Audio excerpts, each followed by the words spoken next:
Hello friends, कैसे हैं आप। Welcome back my YouTube channel blog with Geetanjali. Friends, मेरे हस्बैंड गए थे माँ पूर्णागिरि के दर्शन करने के लिए। एक अपने मित्र के साथ गए थे, उनका कोई प्लान नहीं था, अचानक से गए थे। वो एक दिन पहले ही उनका मन हुआ और दूसरे दिन वो जाकर निकल गए थे दर्शन करने के लिए। और वो कोई ब्लॉगर नहीं है, लेकिन उन्होंने वो जो वीडियो बनाकर लाए थे ना, तो मुझे वो अच्छी लगी थी। तो मैंने सोचा क्यों ना मैं ये सब चीज़ें आपके साथ शेयर करूं, क्योंकि आप अगर जाना चाहो तो एक बार इस वीडियो को ज़रूर देखना। आपको ये वीडियो बहुत बजट में लगेगी और आपको ना जाने का तुरंत मन कर आएगा कि हम भी जाएं माता जी के दर्शन करने के लिए। दोस्तों, हमारी यात्रा शुरू होती है कासगंज रेलवे स्टेशन से, जहां हमने 85 रुपए की 2 जनरल की टिकट ली और उसके बाद टिकट लेकर हम लोग चले गए प्लेटफॉर्म की तरफ। यहां देखिए दोस्तों, ट्रेन हमें आधा घंटा वेट किया हमने ट्रेन का, लेकिन हमें ये डर था कि सीट कैसी मिलेगी या नहीं मिलेगी, कहीं ज़्यादा भीड़ ना हो। लेकिन दोस्तों ये देखिए, बिल्कुल हमें कॉर्नर वाली सीट मिल गई, क्योंकि ज़्यादा भीड़ नहीं थी। कासगंज पर काफ़ी लोग उतर गए थे। उसके बाद हमने यहाँ कोई नदी पड़ी, शायद ये गंगा जी हैं दोस्तों। उसके बाद पहला हमारा बड़ा स्टेशन पड़ा था बरेली जंक्शन। यहाँ अभी कुछ लोग बचे हुए थे, ये देखिए। अभी अगले स्टेशन पर ये भी उतर जाएंगे, क्योंकि अगला स्टेशन पड़ा था बरेली सिटी, यहाँ से केवल 1-2 किलोमीटर दूर है। और उसके बाद तो हम बिल्कुल लेट कर गए थे टनकपुर तक। हम लोग की ट्रेन आधा घंटा लेट हो गई थी, लेकिन कोई दिक्कत नहीं, हम लोग बिल्कुल सही समय पर पहुंच गए थे। उसके बाद हमने पता किया कोई अच्छी सी धर्मशाला के बारे में। तो दोस्तों, ये धर्मशाला थी जिसका नाम था पंचमुखी धर्मशाला। ये आपको स्टेशन से करीब 1-1.5 किलोमीटर के फासले पर मिल जाएगी। हमने एग्जैक्ट नहीं पता, लेकिन हमें 1 किलोमीटर के समथिंग ही है। आप ऑटो रिक्शा भी कर सकते हैं या फिर ई रिक्शा भी कर सकते हैं। यहाँ आने के लिए 10-10 रुपये आपसे लेंगे, लेकिन हम लोग पैदल पैदल आ गए थे, क्योंकि हम लोगों को पता नहीं था कहाँ क्या है। तो यहाँ हमें 300 रुपये में रूम मिला था, जिसमें से 200 रुपये का हमारा रूम था और 100 रुपये जो थे वो रिफंडेबल थे। जब हम लोग अब वापस जाएंगे चेकआउट करके, उसके बाद हमें मिल जाएगा 100 रुपये वापस। उसके बाद ये देखिए, यहाँ का थोड़ा सा मैं आपको नज़ारा दिखा देता हूँ। यहाँ है बाथरूम, जो भी क्लीन था, लेकिन इसमें गेट जो था वो ख़राब था, लेकिन कोई बात नहीं, वो ठीक हो गया होगा शायद अब तक तो। उसके बाद ये हाथ धोने की व्यवस्था थी, यहाँ पर साबुन रखे हुए थे, लेकिन साबुन कोई भी रहता है कभी नहीं रहता, वो कोई बड़ी बात नहीं है, वो तो हम लोग अपने आप मैनेज ही करते हैं। बाकी ये हमारा रूम है। यहाँ आपको देखो टाइल्स मिलेगी, साफ़ सफाई भी काफ़ी अच्छी है, और एक CFL भी मिलेगा, एक पंखा भी मिलेगा। क्योंकि ठंड थी इसलिए हमने पंखा बंद कर दिया था। हम लोग वैसे भी बाहर थे, क्योंकि जिस टाइम मैं वीडियो शूट कर रहा था उस वक्त मैं बाहर गया था। ये पीछे का नज़ारा है इस होटल के। यहाँ से देखो आप, पर्वत सामने दिखाई दे रहा है। और बस हम लोग लेकिन नहा धो के नहीं गए थे, हम लोग ऐसे ही तैयार होकर चले गए थे। और फिर क्या, हमने एक एक कुल्हड़ चाय चटकाई और एक एक बिस्किट खाया। और सामने जो मार्शल जो खड़ी है, यही हमको लेके गई थी, और ये लोग हमारा ही वेट कर रहे थे, क्योंकि ज़्यादा इनके पास यात्री नहीं थे ले जाने के लिए, क्योंकि हम ऑफ सीजन में आए थे दोस्तों। और तो और दोस्तों, ये रास्ता जो थी वो बहुत ही ज़्यादा सुंदर थी, लेकिन थोड़ी सी जगह रास्ता ऐसी भी थी जो ख़राब थी। करीब 100-200 मीटर की रास्ता थी, वो एग्जैक्ट नहीं पता, लेकिन बहुत कम थी ऐसी रास्ता जो ख़राब थी। बाकी पूरा रोड बना हुआ है, और हो सकता है जब आप लोग जाएं तो ये भी रास्ता बन जाए। बाकी जो मोड़ थे पहाड़ों पर बहुत ही ज़्यादा डेंजरस थे, डर लग रहा था हम लोगों को, लेकिन हम लोग को बिल्कुल सही सलामत पहुंचा दिया इन्होंने। यहाँ इन्होंने अपनी गाड़ी खड़ी की, और यहाँ के बाद की यात्रा जो थी वो हमें पैदल ही करनी थी, क्योंकि 2-2.5 किलोमीटर की यात्रा थी जो हमें सीढ़ियों से ऊपर जाने का था।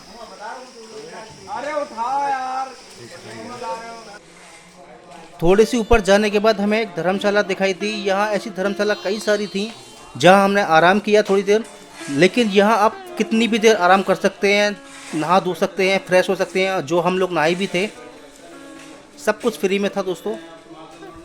नहाने का कोई चार्ज तो नहीं है? नहीं, नहाने का कोई चार्ज नहीं। उसके बाद क्या है, प्रसाद लेना पड़ेगा? लेना पड़ता है। सिर्फ दोस्तों आपको प्रसाद लेना है, चाहे 100 रुपये का लो, चाहे 50 रुपये का लो, चाहे 200 रुपये का लो, वो तुम्हारी मर्जी है। बाकी यहाँ कोई एक्स्ट्रा चार्ज नहीं लगता। और दोस्तों ये देखिए, इसके पीछे का नज़ारा बिल्कुल खाई है चारों तरफ। हमारी 90% यात्रा हो चुकी है, केवल 10% रह गई है। यहाँ का नज़ारा इतना सुंदर है कि कोई कैमरा इसको क्या बताएगा, ये सिर्फ यहाँ आके महसूस किया जा सकता है।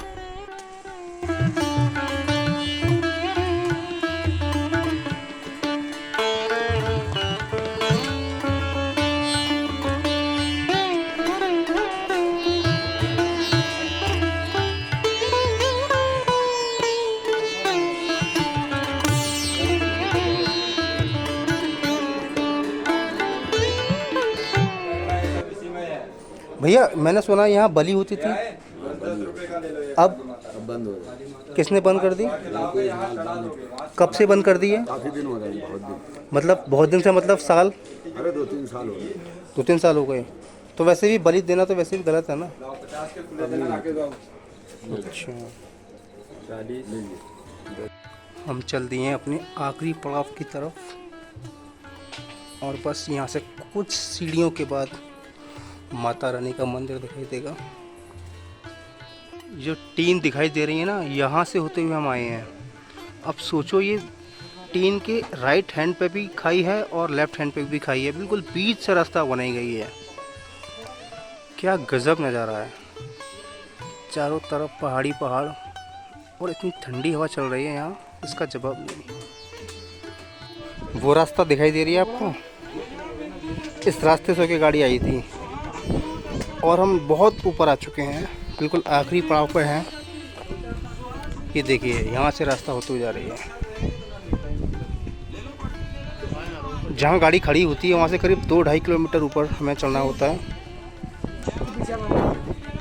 ये वही रास्ता है जहाँ नवदुर्गों में और मार्च अप्रैल के महीने में इतनी भयंकर भीड़ रहती है कि यहाँ पे बहुत लंबी लाइन लग जाती है।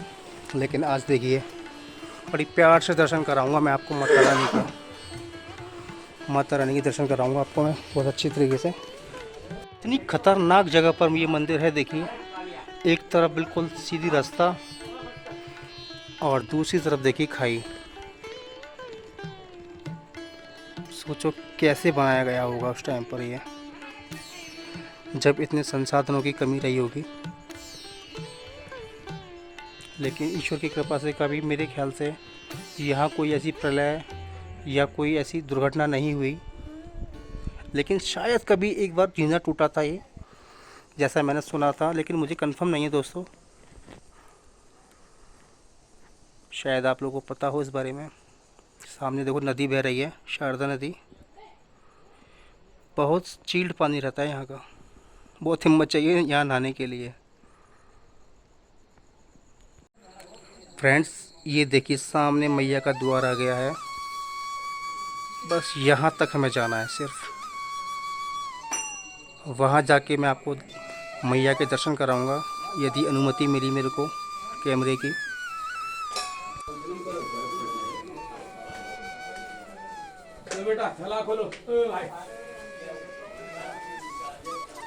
नमस्ते पंडित जी। नमस्ते पंडित जी।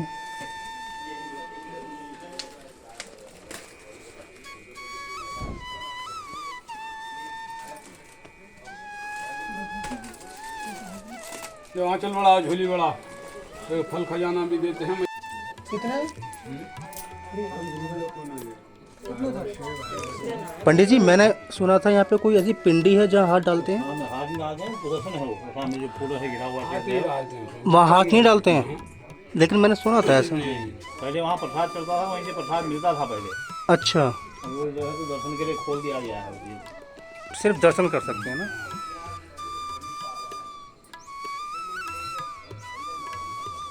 माँ पूर्णागिरी के दरबार में इस तरीके से दर्शन करना और पूजा करवाना, ये अपने आप में बड़ी बात है। क्योंकि दोस्तों, हम लोग मेले में नहीं आए थे। अगर हम लोग मेले में आते तो हम देख भी लेते तो समझ लो बहुत बड़ी बात होती। एक्चुअली हम लोग कनागतों में आए थे, इसलिए वैसे हम आराम से दर्शन कर सकते हैं और आराम से पूजा कर सकते हैं। और दोस्तों, वैसे भी आने का मतलब भी यही होना चाहिए कि दर्शन और पूजा अच्छी तरह से हो जाए। बाकी ज़्यादा भीड़ में आने से कोई फ़ायदा नहीं है। पंडित जी, यहाँ 2 मैया लगी हुई हैं, इनमें से असली कौन है? असली नाभि है। अच्छा, मैया मैया जी का अंग। हाँ, तो क्या इनमें से कोई मूर्ति अभी नई लगी है क्या? नहीं है, पुरानी है। दोनों मूर्ति पुरानी है। और अब जो नज़ारा दिखाऊंगा वो बिल्कुल चोटी से है, मैया के मंदिर के पास से। ये देखिए, ये पहाड़ों को चीरते हुए बीच से निकल रही है माँ शारदा नदी।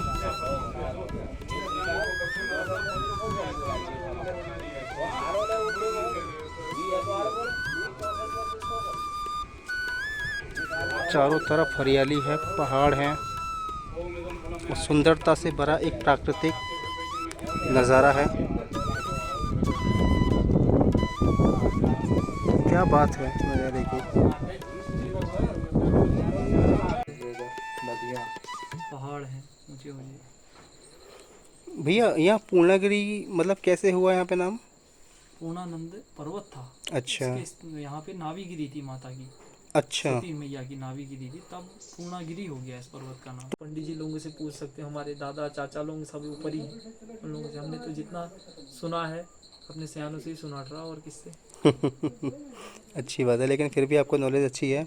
नाभि के बारे में अभी बता रहे थे आप कि इसका गहराई अभी कुछ भी पता नहीं है कितनी गहरी है। कोई पता नहीं, इसका कोई पार नहीं लगा सकता, कोई नहीं लगा सकता, वैज्ञानिक हो चाहे कोई हो, नाभि का कोई पार नहीं लगा सकता।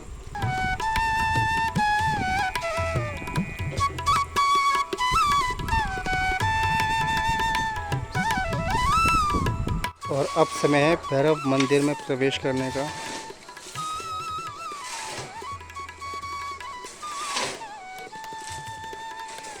ये लीजिए दर्शन कीजिए बाबा भैरवनाथ के, माता श्री पूर्णागिरी के दरबार में।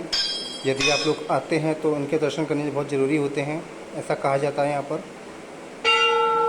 और मैं आपको दर्शन करा रहा हूँ श्री भैरवनाथ बाबा के। और दोस्तों हमें पता भी नहीं था कि गाड़ी हमारा वेट कर रही है, क्योंकि जो गाड़ी हमें लेके आई थी उसी गाड़ी से हम वापस जा रहे हैं। और उन्होंने फिर दोबारा से हमसे 70 रुपये लिए थे और वापस हमको वहीं छोड़ दिया बस स्टैंड के पास। उसके बाद हमने ये ई रिक्शा किया नेपाल बॉर्डर आने के लिए, क्योंकि यहाँ से हमें जाना है सिद्ध बाबा मंदिर जो नेपाल में स्थित है। अब क्योंकि सुबह से काफ़ी घूम रहे थे हम लोग, कुछ खाया नहीं था, तो हमने सोचा कि पहले कुछ खा लें।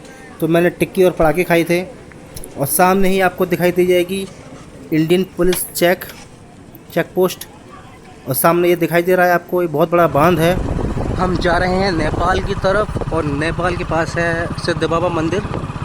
ये देखिए नज़ारे क्या खूबसूरत हैं यहाँ के। ये हमें गाड़ी जो मिली है 100 रुपये में मिली है। अपना दर्शन करके आइए और अपना वापस कर दीजिए गाड़ी, और 100 रुपये दे दीजिए। वैसे ये 20 रुपये पर सवारी भी लेते हैं, लेकिन वो छोड़ के आएंगे, लेके नहीं आएंगे। गाड़ी कर दी है यहाँ पे, और लोगों की भी गाड़ी खड़ी हुई है। और यहाँ की तरफ शायद मंदिर है, पीछे शारदा नदी है। और ये नज़ारा है सिद्ध बाबा मंदिर के अंदर का। यहाँ शिव जी की भी पूजा होती है और एक वृक्ष की भी पूजा होती है। यहाँ हमने माननीय योगी आदित्यनाथ जी का भी फ़ोटो देखा था, इसका मतलब वो भी यहाँ कभी आए होंगे। का नंबर देखिए कैसा होता है, पढ़ पाएंगे आप? मस्त। बाबा माचिस होगी क्या?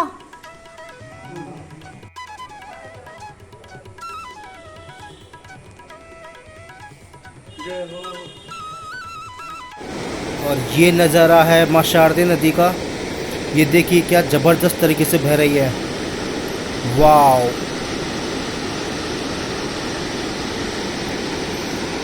कितना स्पीड होगा इस पानी में। उसके बाद फिर हमने एक ई रिक्शा किया घाट तक जाने के लिए। इन्होंने हमें थका लिया, क्योंकि इतनी धीमे धीमे लेके आए थे गाड़ी जिसका जवाब नहीं।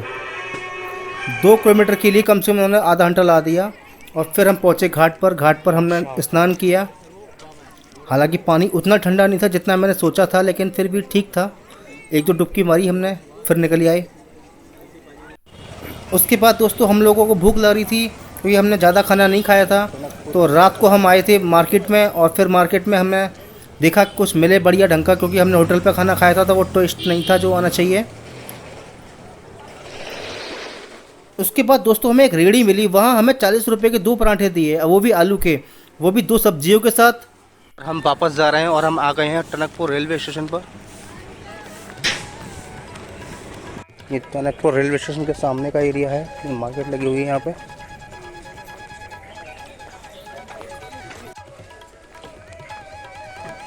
एंट्री हो चुकी है टनकपुर रेलवे स्टेशन पर। ये देखिए यहाँ का स्टेशन का थोड़ा सा लुक।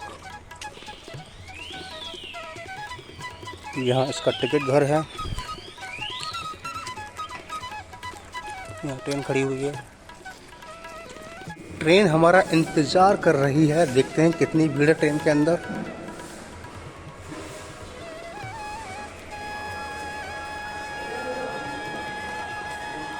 तो बिल्कुल खड़ी है भाई।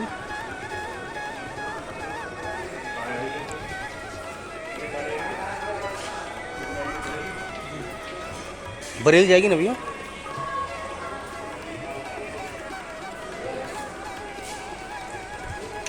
ये हमारी ट्रेन है। अभी हम इस ट्रेन से बरेली तक जाएंगे। उसके बाद हम बरेली से दूसरी ट्रेन लेंगे कासगंज के लिए, और फिर कासगंज से हम बस द्वारा अपने शहर अपना गांव नहीं शहर ही है सॉरी, अलीगढ़ जाएंगे। चलिए चलते हैं ट्रेन के अंदर।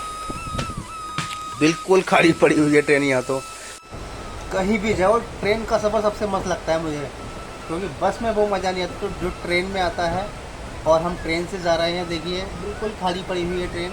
हमारा दोस्त बैठा हुआ है यहाँ पर, और देखिए कितना अच्छा लग रहा है नज़ारा। आपको मैं बाहर का दिखाता हूँ। ये बाहर का नज़ारा है यहाँ का।